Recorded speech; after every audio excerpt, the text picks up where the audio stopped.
No. Well, I guess we might as well get started. All right, so we're being joined remotely by Patrick Gerard from the University of Auckland to talk today about bad worlds. Okay, Patrick, you ready? Yep, let's go. Okay. Cheers. Well, thanks for having me online. Sorry I can't be there, but I just got funding to come to Melbourne in June for the AAL and the, what is the other one, philosophy, AAP here. So I'll be there and we can talk about that. This is joint work with Zach Weber from the University of Otago, and it's part of a much more grandiose project. And it's a bit more programmatic at this point. So I'm not gonna give you like very strong results, but I do want to generate a discussion, and I'm keen to hear your feedback on this stuff. I'll be talking mostly about relevant logic today. And this is just, it's not a commitment on my part to relevant logic, it's just that it's a good candidate to make the points I'm trying to make in general. At the end of the day, I'm not committed to relevant logic, but it doesn't matter. It's the general approach that I'm interested in. So let's get started. We'll start with 20th century propositional logic, as we probably all know it fairly well in the truth table. So 20th century logicians are obsessed with consistency and have really nicely regimented sets that regulate truth conditions. So you have, for the material conditional, the horseshoe here that is true when either the antecedent P is false or the consequent Q is true. And there's only one case in which it turns out false. It's when the antecedent P is true and the consequent Q is false. So when you have a counter instances that witnesses P being true and Q being false, then the material conditional becomes false. And then negation just flips the truth value. So if P is false, then not P is true. And if Q is true, then not Q is false, and vice versa. So that's the classical story. Very early in the 20th century, this is a bit of an anachronistic story, but take it as a conceptual motivation. Lewis noticed what came to be known as the paradoxes of material implication. Theses like these ones here. So the first one on the top left that says that everything follows from a contradiction, or that anything, that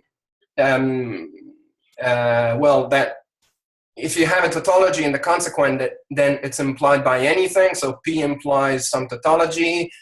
The bottom left corner says that if P is true, then it follows from anything. So if P is, I don't know, 2 + 2 = 4, then it follows from the moon is made of blue cheese. And then you have other ones such as, what's that one? So if it's not the case that P implies Q, then P must be true. So all these kinds of theses were, I mean, they're not paradoxical in themselves, as in leading, they're not incredible, they're not beyond belief, nor are they contradictory, but they don't seem to match what we mean by implication, I suppose, is the general take on them. So let me just pause here. How's the sound? Can you hear me fine? Yep. Yes. Yeah, that's all good? Okay, great. Okay, so to avoid paradoxes of material implication, the story goes that, for instance, Lewis proposed strict implication. So that's the fish hook on the left-hand side.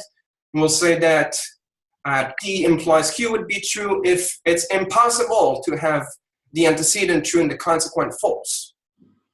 And that eventually, with the rise of Kripke semantics and the introduction of possible worlds, we can give it a nowadays familiar semantics at the bottom side. So we'll say that at world W, fish phi implies psi is true if and only if for every possible world X. And then here's the thing, that if phi is true at X, then psi is also true at X. And I put the horseshoe there just to make it clear that the way you evaluate it here is the same way as you would with a material implication. When you use that truth definition, It's either the antecedent is false or the consequent is true. So for any world, either you don't have phi or you have psi. I put 3 worlds here, which I hope you can see all right. There's Africa on the left-hand side.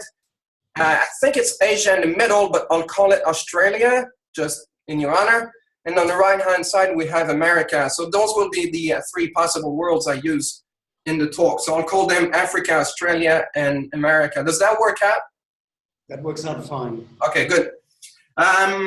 So here we go. So that was the proposal. Of course, Lewis himself didn't introduce the possible worlds. That came from Kripke. But now we have this nice semantics. Problem with strict implication is that it generates its own paradoxes. So we still have that anything follows from a contradiction because no world has a contradiction being true. Tautologies follow from anything, and etc., etc. So basically, the attempt to get rid of the paradoxes of material implication led to generate its own paradoxes.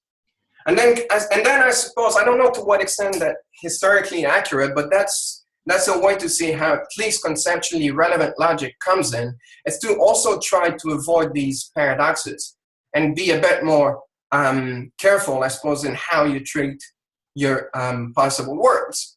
So let's then move to how we can think about it as has been developed towards the second half of the 20th century. So 20th century relevant logic would be something as follows. Semantically, anyway, we still have sets of possible worlds, and now we have an accessibility relation that regulates which worlds are accessible from other worlds. And that's a ternary relation. So I have in the bottom, Australia is in a ternary relation to the pair of worlds, Africa and America. And you compute the truth value of an implication as follows. You'll say that P implies Q is true in Australia if whenever, for every pairs of worlds, such as Africa and America, if P is true in Africa, then Q is true in America. And again, that is a horseshoe reading of the if-then for the top worlds, right? So you'll have P implies Q is true in Australia if either Africa does not have P or America has Q. And if that's the case for every pairs of worlds that are accessible in the ternary relation, then you can say that P implies Q. Good? Good. Great. Okay, so then to regulate negation, we split the worlds in 2. So each world comes with its corresponding star world. And we say that not Q or the negation of true will be true in here America if Q does not hold in the star world of America. So that's fairly familiar. And the way these things work together then is by allowing you to produce counterexamples to these so-called paradoxes of either material or strict implication. Such as this one here. So it's not the case that anything follows from a contradiction in a relevant setup because you can produce counterexamples like this one here. So what do we have? In the star world of, well, first in Africa, we have that P is true. Then in the star world of Africa, we don't have P, which then tells us we have not P in Africa. So we have P and not P being true in Africa, which gives us the conjunction P and not P true in Africa.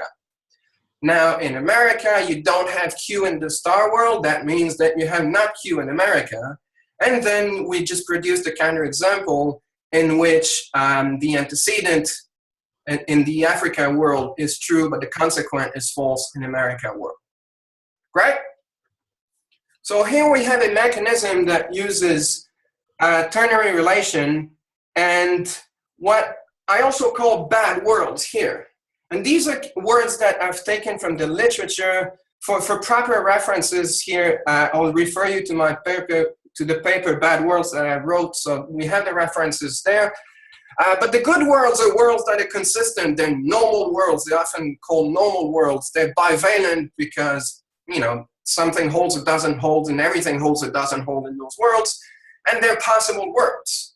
And I call them validity bearer here because in most circumstances, when you chase validity, you will only consider what happens at the good worlds, at the normal worlds, because the non-normal worlds are funny and they have contradictions, and then the laws of logic kind of go haywire there because they're bad worlds. They're inconsistent, they're trivial, they're non-bivalent, they're impossible, right?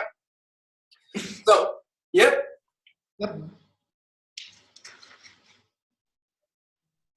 Okay, now, okay, good. I'll keep on going. So I call bad worlds those on the right-hand side, and where do I go with it? And I guess the question, I guess the kind of reaction there's been to this kind of semantics is that it's really, really hard to understand what the ternary relation is supposed to stand for. There has been, of course, lots of work written about this. Greg and JC and a collection of people have written. How many of you are there on that paper, Greg, in which you investigate? About 500, I think. Yeah, at least as many as that. You know, it's fine, but it hasn't, and in a combination with the bad worlds, it's not clear either what the star worlds stand for. And the package together hasn't been the greatest sell. And it has been presumably some kind of frustration for logicians, as it has been expressed by Mayer. So have we got someone who could impersonate Bob Mayer here? Go ahead, otherwise just read it. I think Ross could impersonate Bob. Yeah? Yeah, are you good at a Bob impersonation? I'm not good at American. Yeah. You need an American. I think we need an American. Do we have any Americans? I can do his accent. Yeah. None of us are volunteering to do Bob's accent. Fair enough. But I'll give you a second to read it here.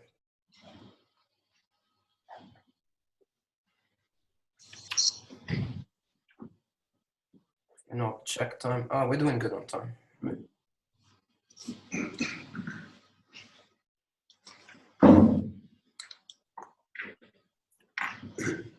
So that's in a paper which hasn't been published, unfortunately, and if you can put your hands on it, it's an interesting manuscript, and in that paper, Mayer tries to give a completeness proof for relevant logic that is a relevant proof. So he only allows himself relevant moves, basically, so as to, but there's the complaint as to, that is in this passage as to why should I be doing that? And why should I be defending this funky semantics that we have anyway? Because the purpose all along was just to provide something which is familiar to the classicists, speak in their own tongue, and then show that it actually works. But, and they're miffed, and it's annoying that then the classicists just tell them that it makes no sense. And here's what I want to draw an analogy. So can someone tell me what this picture stands for here?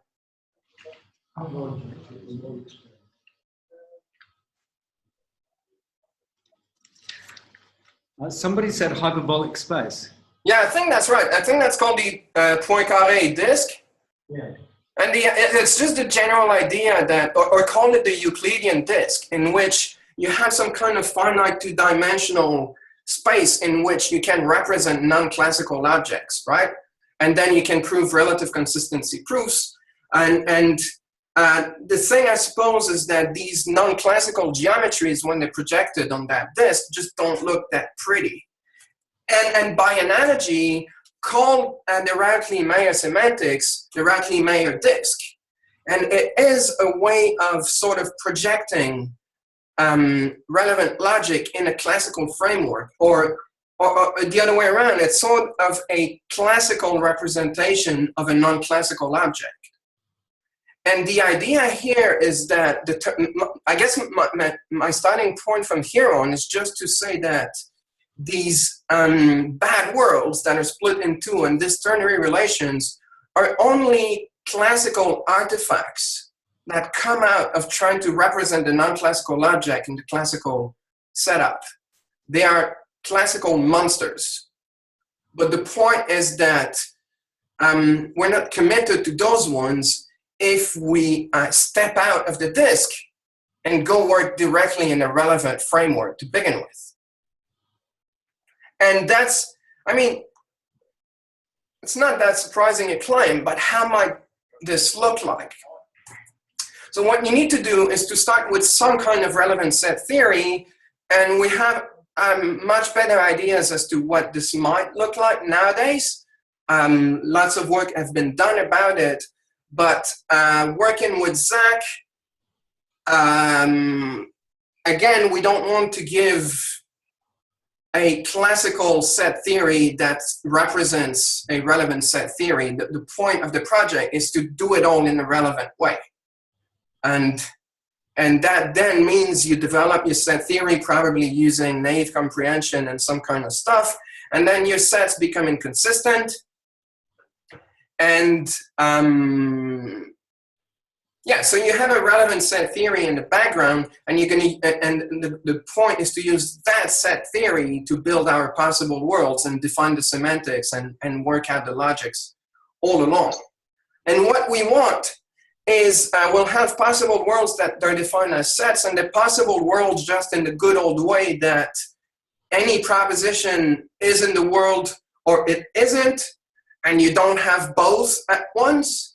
But then you're in a set theory that is inconsistent. So sometimes, even though that's true for every set, there's also some that also have that P is both in the world and not in the world, or that it's neither at the same time, right?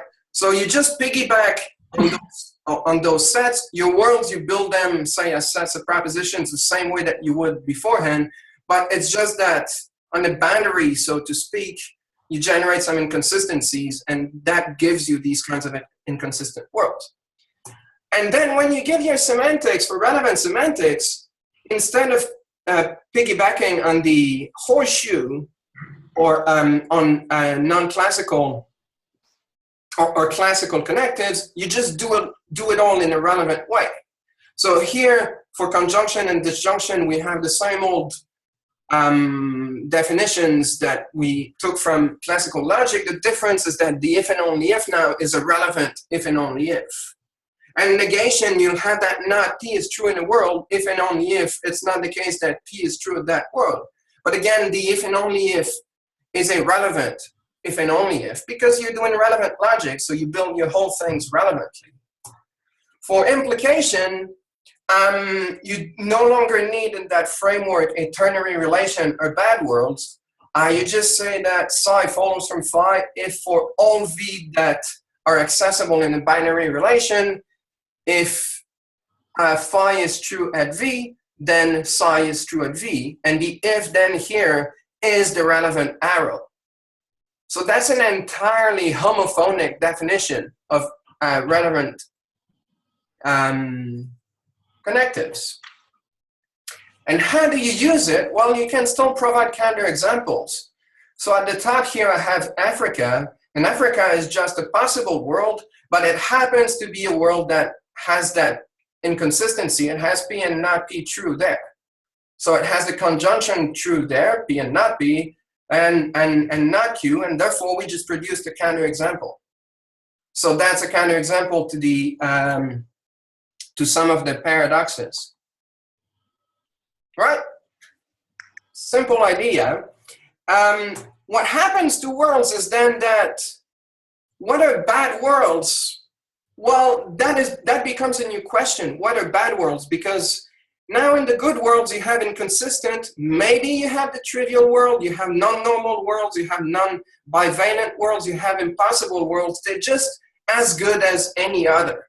You no longer need to do a classical split between your good worlds and your bad worlds, because the logic can cope with that inconsistencies, and it's just the inconsistency in the background that generates that split, and some of your good worlds will then be inconsistent.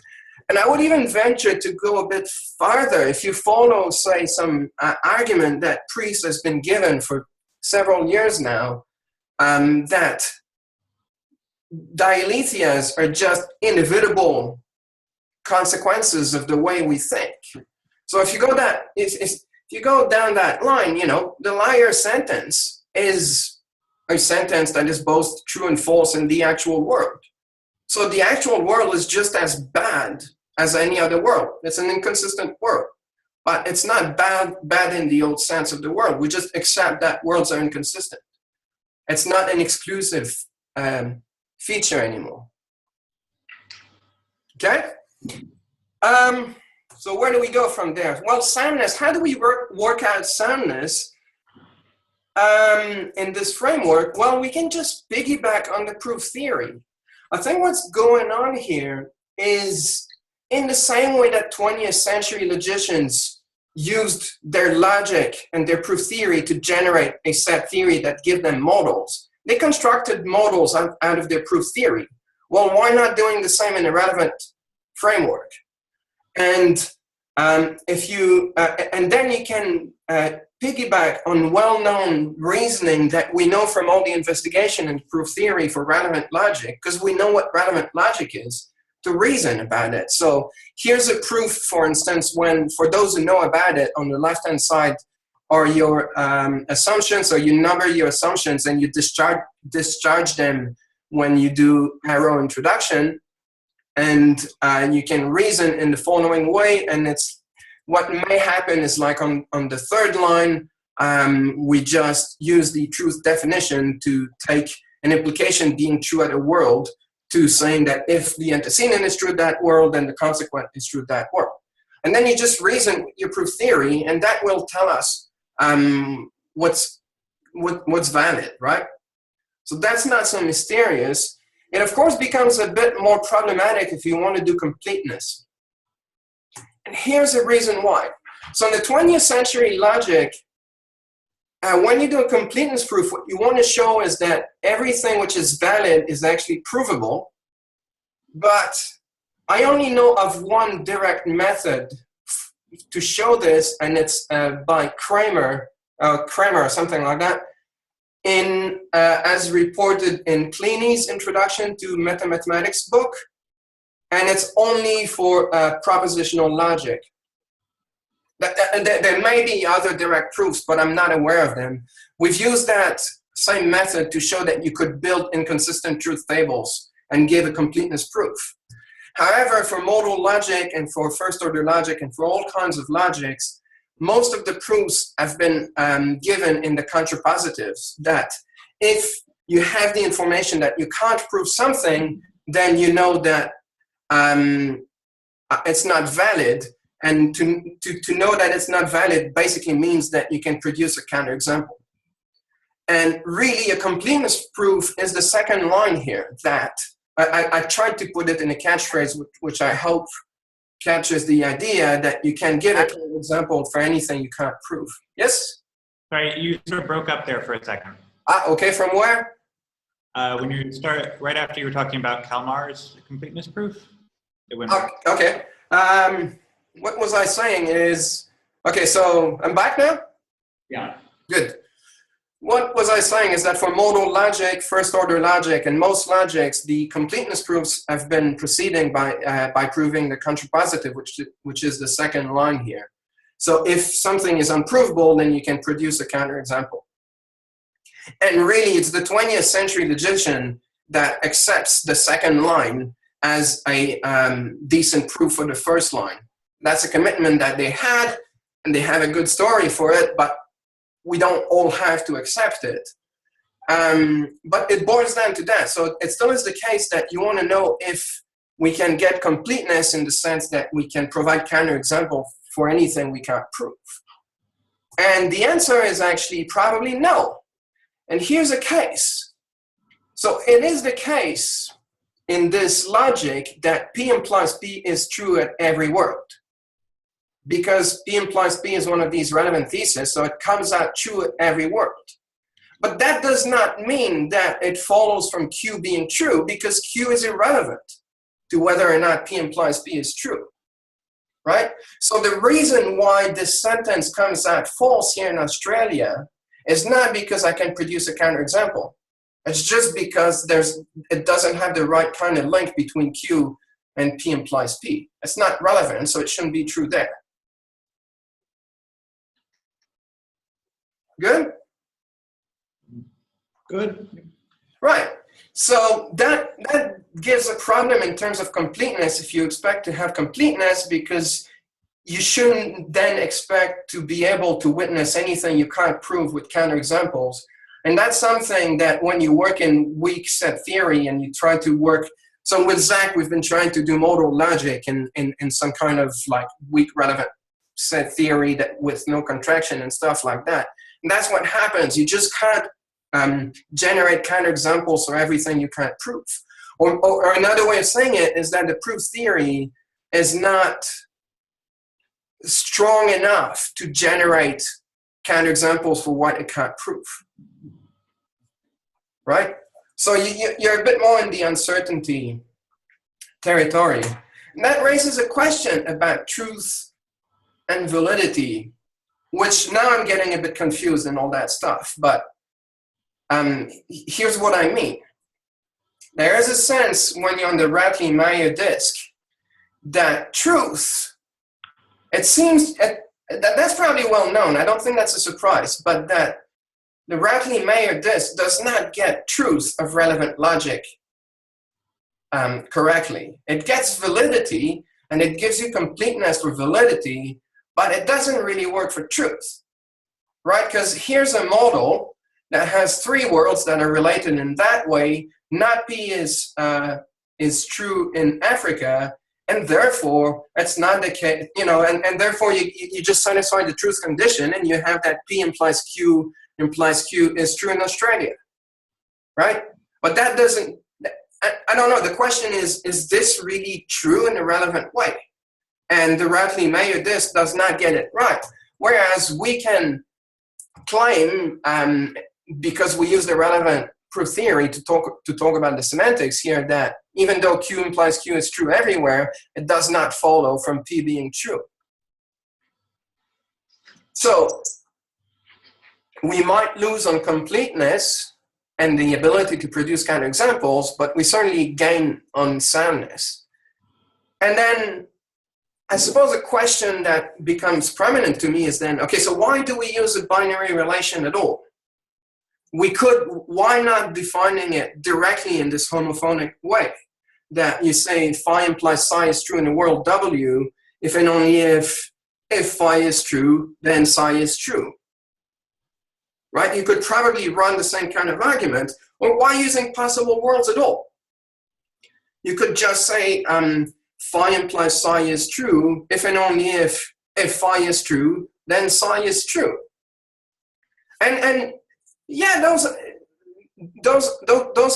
totally fair questions for exploration.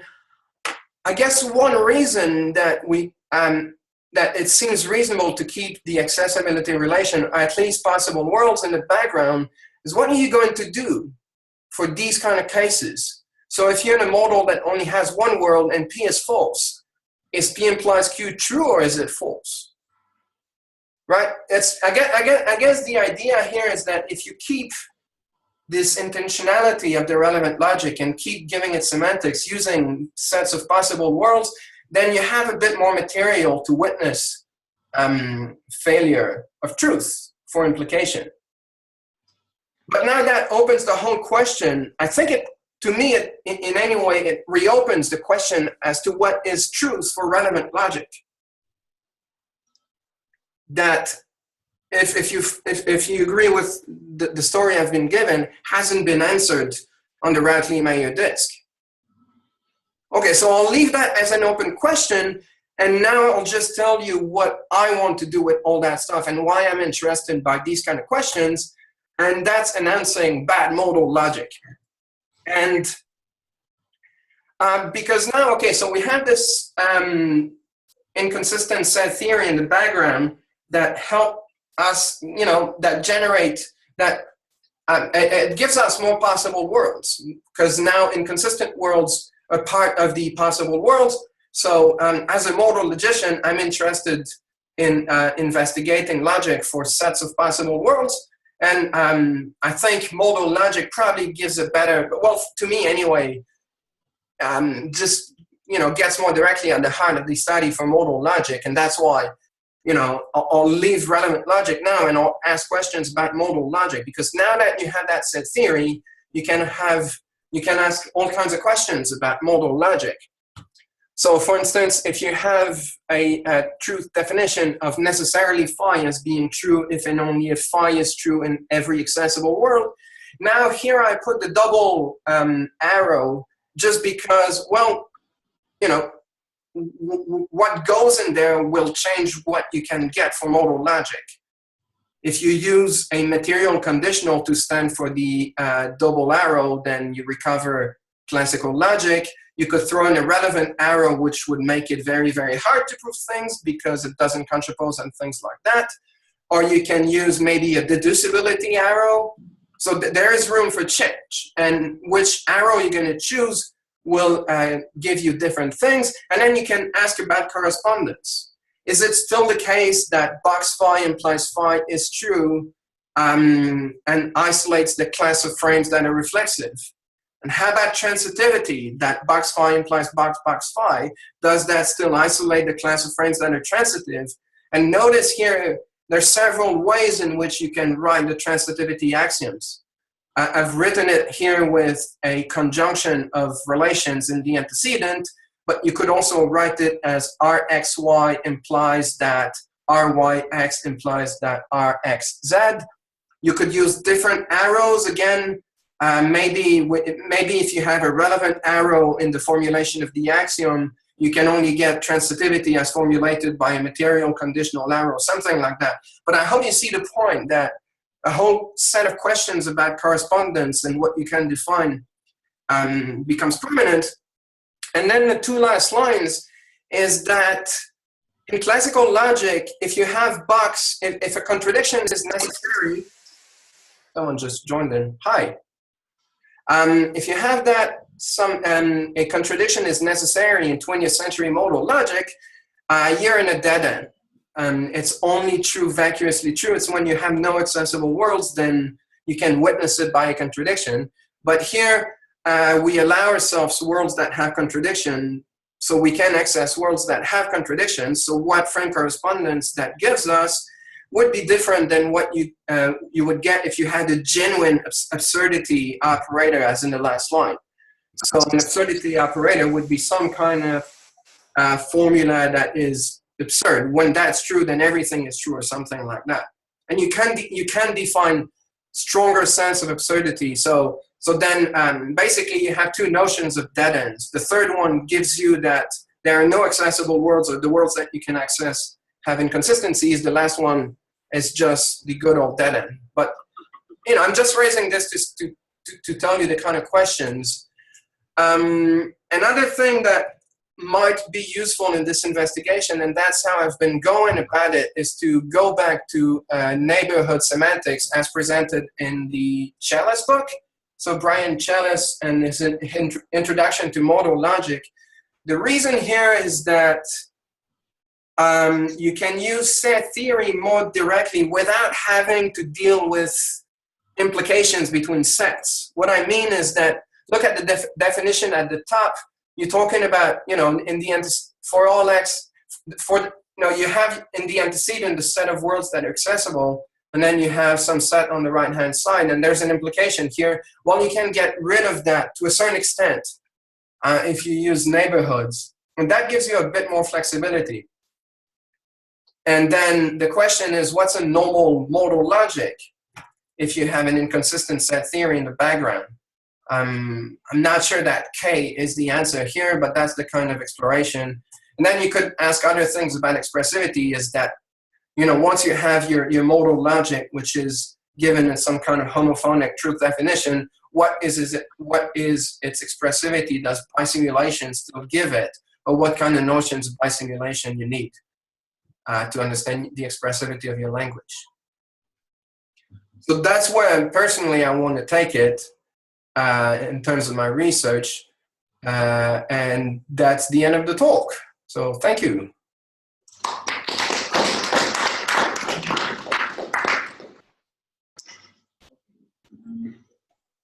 So I guess we will open it up for questions.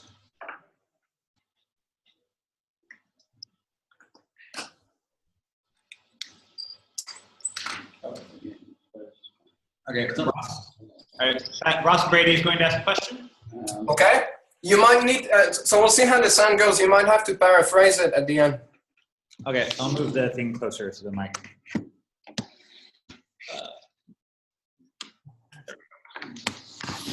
Okay. Well, Hi, Ross. a small point and sort of a bigger point. Small point is the use of negation outside of the arrow. I'm not sure your use of that is correct. Yeah.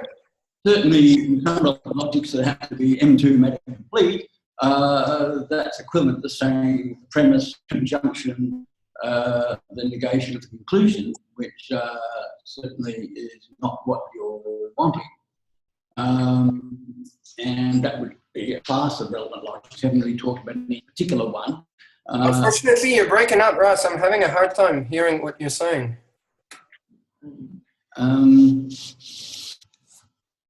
For some relevant logics that happen to be M2 meta complete, negated arrow is at least provable if and only if the antecedent is provable and the negation of the conclusion is provable. Okay. That's not what you're looking for. Not all logics are M2 meta complete, admittedly, but there's a whole swag of them, mainly contraction logics, large from RW downwards. Yes. And they're relevant logics. They're not the full-blown R. Yes. Not quite what happens there off the top of my head, but I think you're really talking about the arrow being invalid, aren't you, rather than the negation is valid. I think that negation out the front is probably not right. I think. Okay. That's the first thing. Okay. But The second is, yeah, Bob was concerned about applying relevant logic in the meta language, and I know it's been, well, I don't think he really much work on it, but one of the problems that Richard Routley mentioned was sounds completeness becomes trivial because you've got the same connectives on both sides of the and basically the soundless completeness sure. automatic because you're not changing connectives at all. You're using the same connectives in the meta language as you are in the object language. I'm not sure that that has to be true in general, though. Maybe Because it doesn't have to be true in general because it depends how much you allow yourself in your object language, right? What I mean is something like that here. If you can talk about, if you have these widgets that allow you to plug something like phi is true at world W in a proof, then that may give you a bit more expressive power than if you didn't have that. So that's, for instance, something that Jeremy Seligman talked about here in Auckland. It's unfortunately not published yet. But a completeness proof, perhaps, in this kind of framework is when you say, okay, if you allow yourself widgets that internalize the semantics that you're after, what you want is not completeness, but a conservative extension proof. Right? So that having these widgets that talk about truth or semantics don't give you any more than you had only with your proof theory. And so in general, you might not have that, in which case, that might be what a completeness proof means, is that you want to make sure that once you're using your logic to develop a semantics, you're not, well, you have a conservative extension. Does that make sense? Yeah. My approach is, I suppose, these days rather different. I've moved away from relevant logic generally and talk about logic of meaning containment, and I'm more interested in logic as a proof mechanism rather than as a semantics. But given all that, I mean, the meta theory seems to me, or the logic of the meta theory seems to hang on the decidability of the object language, assuming it's consistent, of course, and which means that you've got both the disjunctive syllogism and the excluded middle holding, and which means you've got your classical logic back. Once you've got both of those, And I would, I suppose I would hope that the meta theory can still be classical, even if the object theory is not, assuming that A, about proof, that logic is about proof and not about somebody's semantics, which I firmly, well, I mean, there are arguments about that, I suppose. But if you're concerned about proof, then decidability is the key issue. Yeah. The formal system involved is consistent. So you get classical logic back in the meta theory. So I think also this relevance as a means of determining a logic is difficult because there are so many relevant logics. It doesn't really do anything down very well. And concept, it's difficult to apply. And there have been a lot of problems that Bob Meyer had found in trying to apply it. Yes. In arithmetic, for example. Yeah, it's awful to work with. That's why I personally don't want, at the end of the day, work with irrelevant logic. It's just once you start using it to build mathematics, it's way, way, way, way too demanding. Yeah.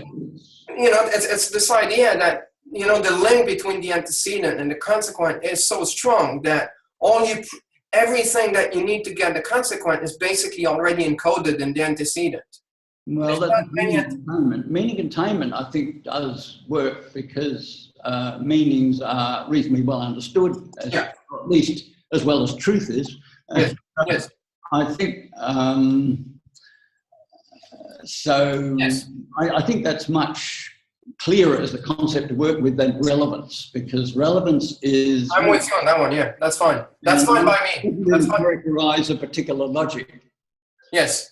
But that's entirely fine by me, and then I would want to see what happens when you give these homophonic definitions to entailment, and what kind of models you generate, and what kind of concept, what semantics you can generate. It's the same question. I'm more than happy to go for some more reasonable logics like entailment or whatever, for sure. I've got a follow-up for you, Pat. Yes.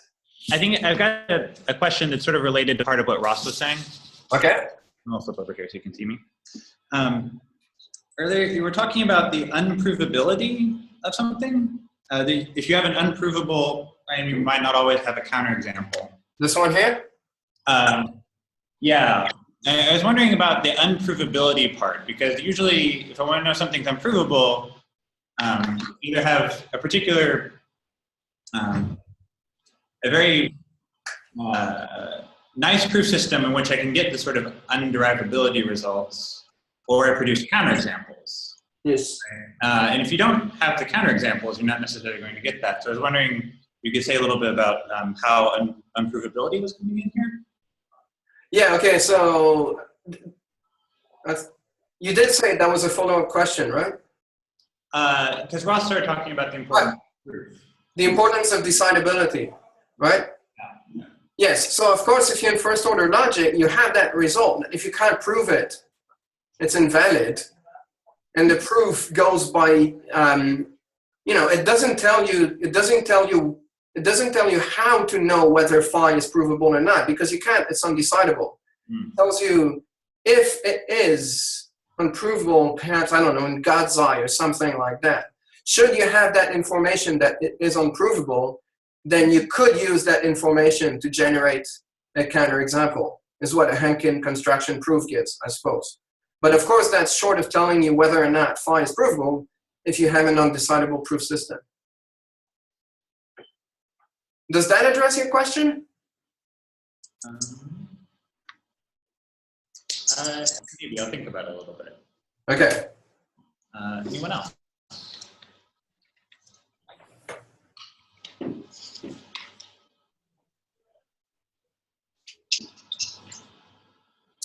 I'm thinking. I'm still thinking.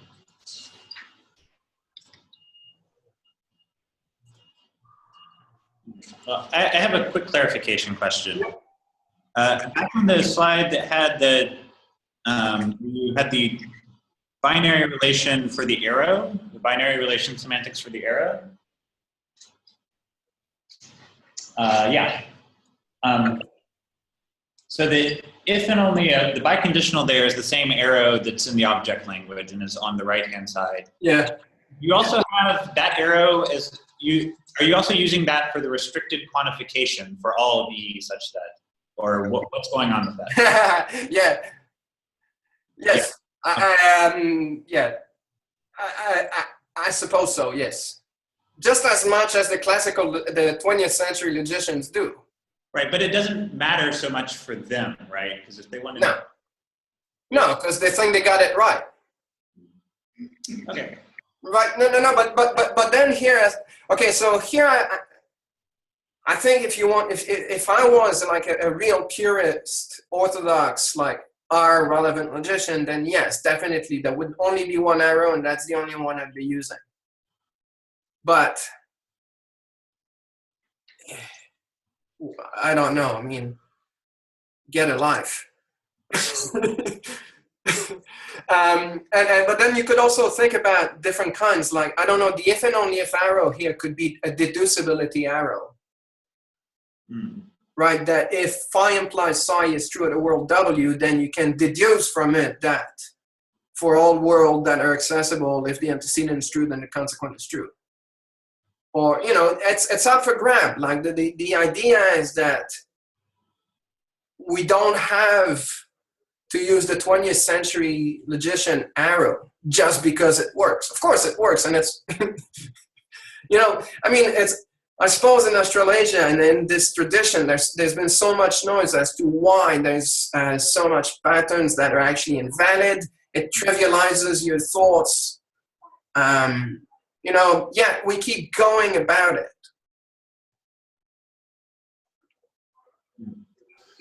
To the extent that I find the mathematical excursion interesting here, it's when we go, let's just go through with it and see what happens.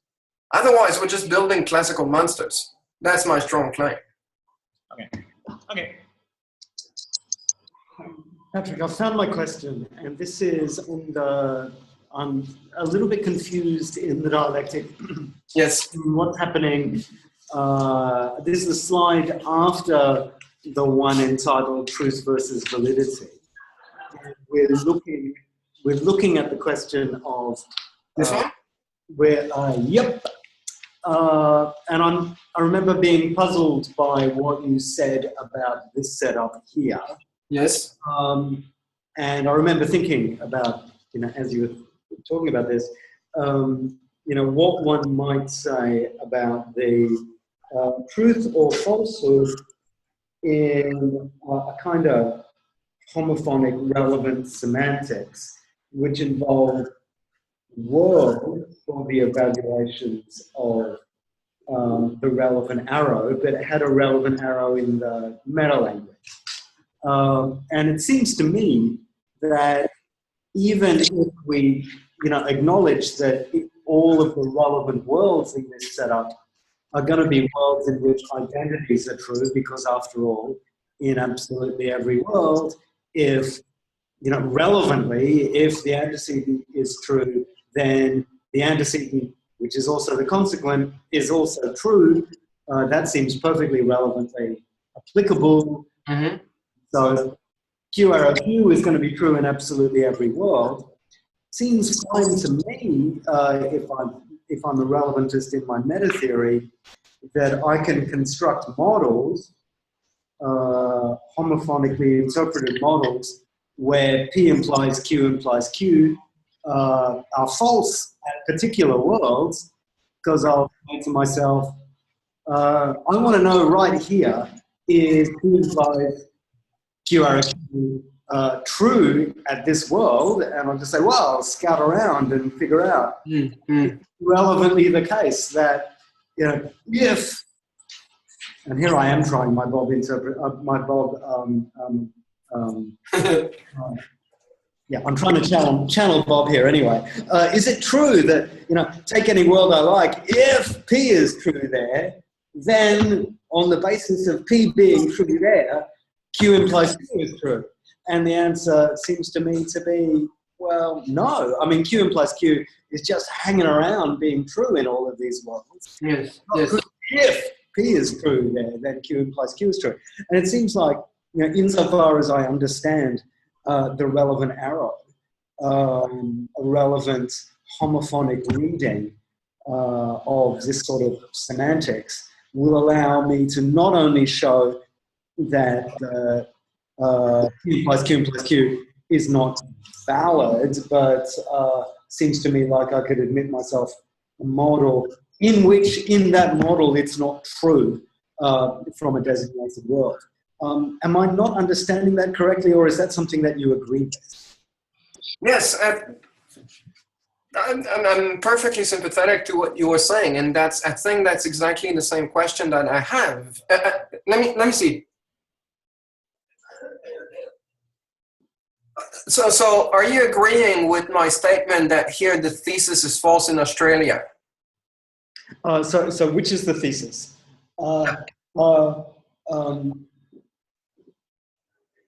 Sorry, which thesis do you mean? At the bottom, that P implies Q is false in Australia, even though in every world that are accessible. I mean, I could even put in America, I could put. Okay, so even the thesis is false in Australia, even though in every world accessible Q arrow Q is true. Yes, and so I could make it a bit more dramatic. Was that? Yes, of course, because that's fine, because what's false is the relevant conditional. And why is that? Because it's not true that if a world has P true, then Q implies Q is true in it. Right. When I lean into that if relevantly. Of course, materially, yes, but we all everybody thinks that the material arrow P, material conditional between P and Q arrow Q is true. Right. But not the relevant arrow. Yeah. Okay, so I think we agree. Excellent. But I think the point I was drawing is that on the Ratley-Mayer disk, you get that wrong. The Ratley-Mayer disk gets evaluation of truth wrong in some models. Yeah, okay, that's what I don't understand. Well, look at this model. This model here is a Ratley-Mayer model with a right? Is it? Sure. It's got 3 worlds. Hang on. What are the stars? So Africa is its own star. Is that what that's saying? Yes. And America is its own star. No. Well, I guess there's, I suppose Australia is its own star because it's a normal world. Yeah. And so what about? I'm trying to figure out how many worlds there are because I need to. There are 3 worlds. So what's the star world of America? That's the star that is on top of it. That's linked to it. Oh, so is that the same world as it or another world? How does it go? And it's a non-normal. Well, it doesn't matter for the. Yeah, that doesn't. You see. For America, it doesn't matter. I think it matters for Africa because I need not P to be true in Africa. Yeah, you need not P to be true. Well, I mean, I think everything can be its own star, but I'm not. Yeah, I think everything. Yeah, no, I think you're right. Everything can be its own star here. What I'm not sure about is this certainly isn't an R model itself. If they're the only R facts that are there, because we need a whole bunch more R facts for it to satisfy all of the R conditions. Oh, okay, right, true.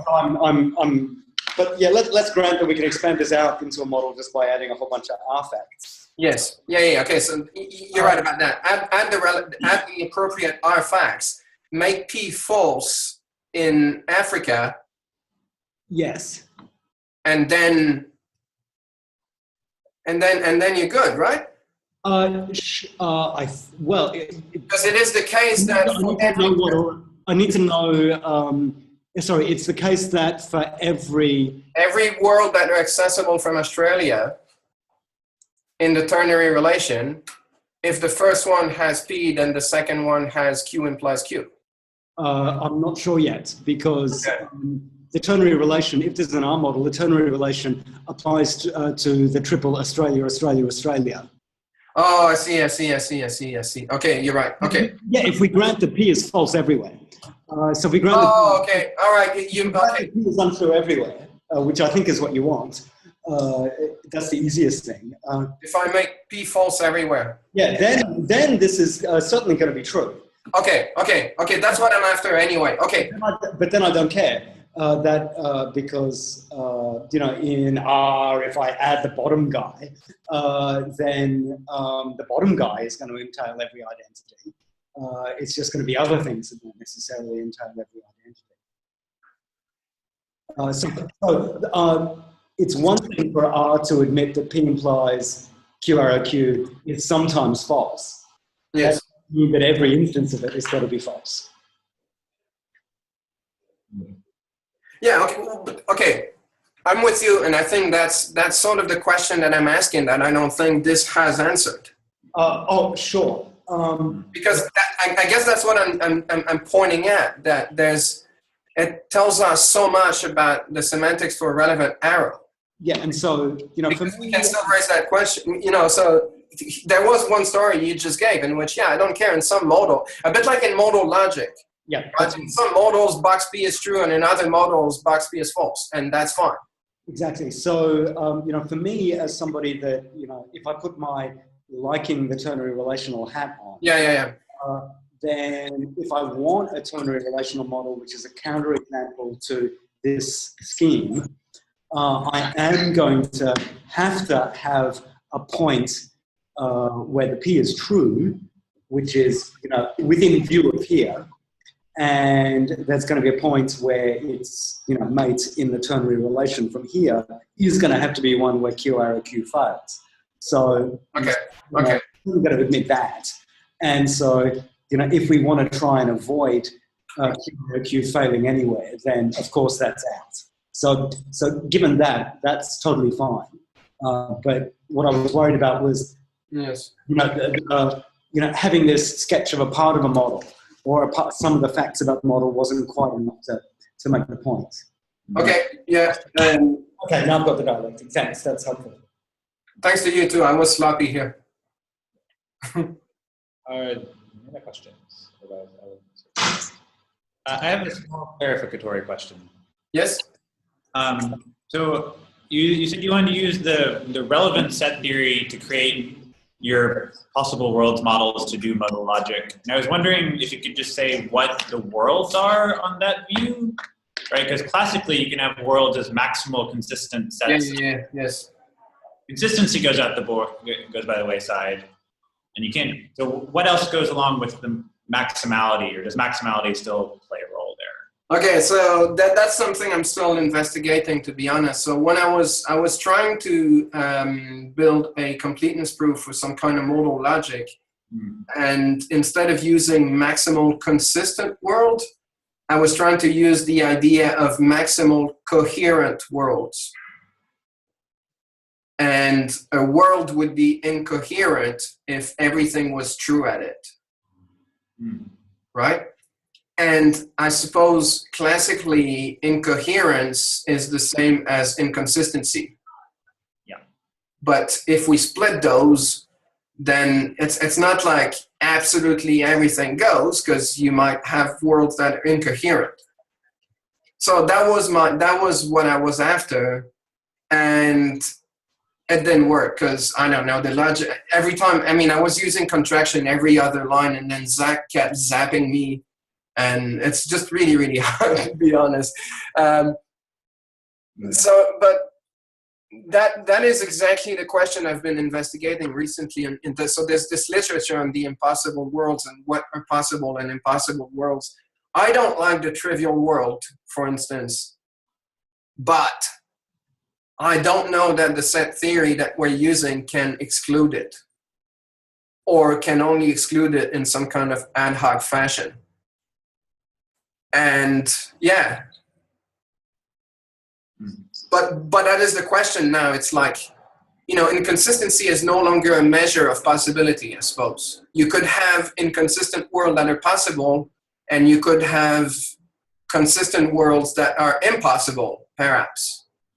It's no longer the measure, I suppose. What is the new measure now that you allow a paraconsistent framework? Well, I don't know. So that's up for grabbing. Okay.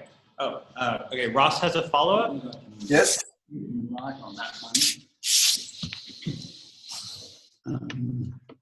Yes, if you look at the completeness proofs for classical systems, they're concerned about negation. Yes. Well, start off with a consistent set, and then you form a maximally consistent set, which lo and behold has the right truth table properties. What do we do in relevant logic? Obviously, we've got to vary that because negation can't play that kind of role. Yes. But what I believe Meyer and Routley do is to work with the disjunction and ensure that there's disjunctive witnesses. And of course, for the quantifiers, you need existential witnesses.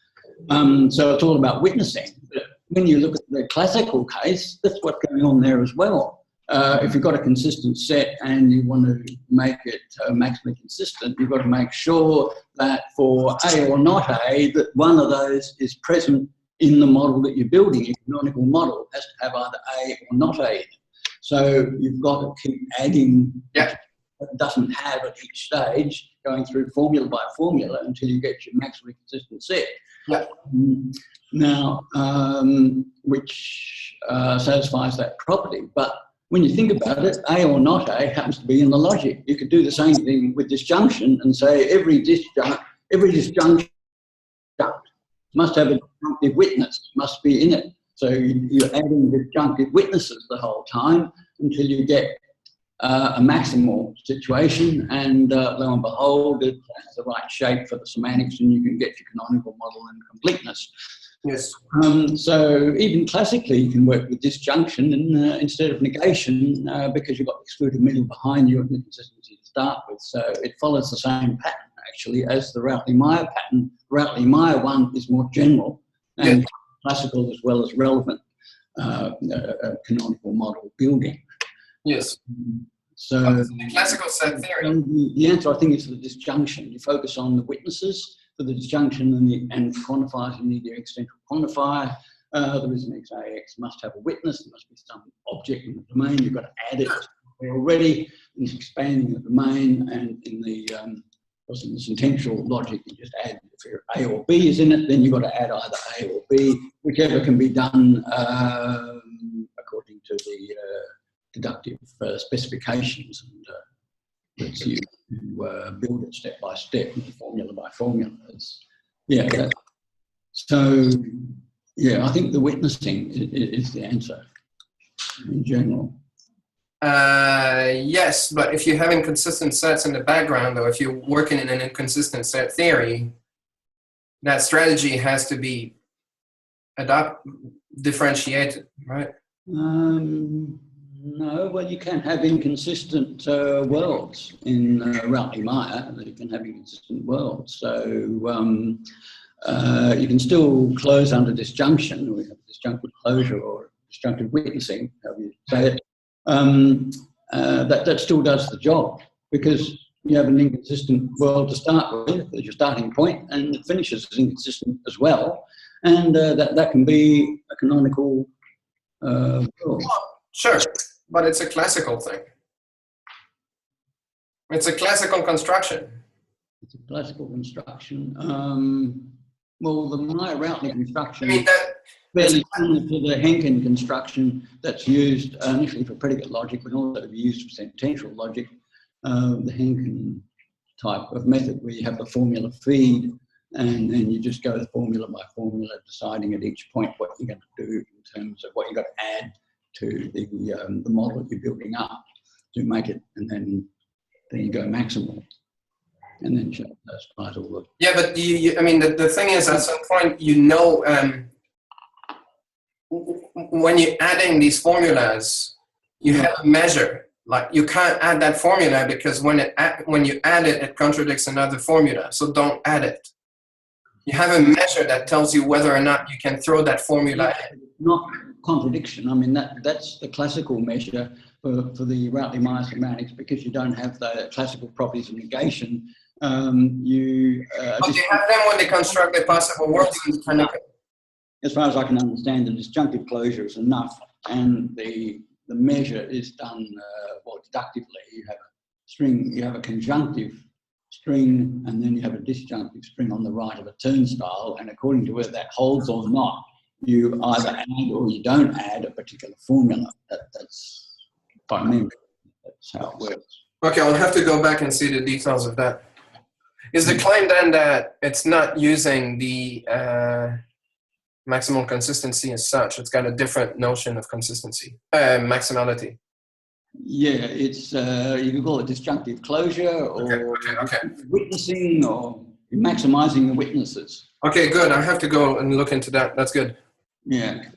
Thanks. Are there Okay. any other questions?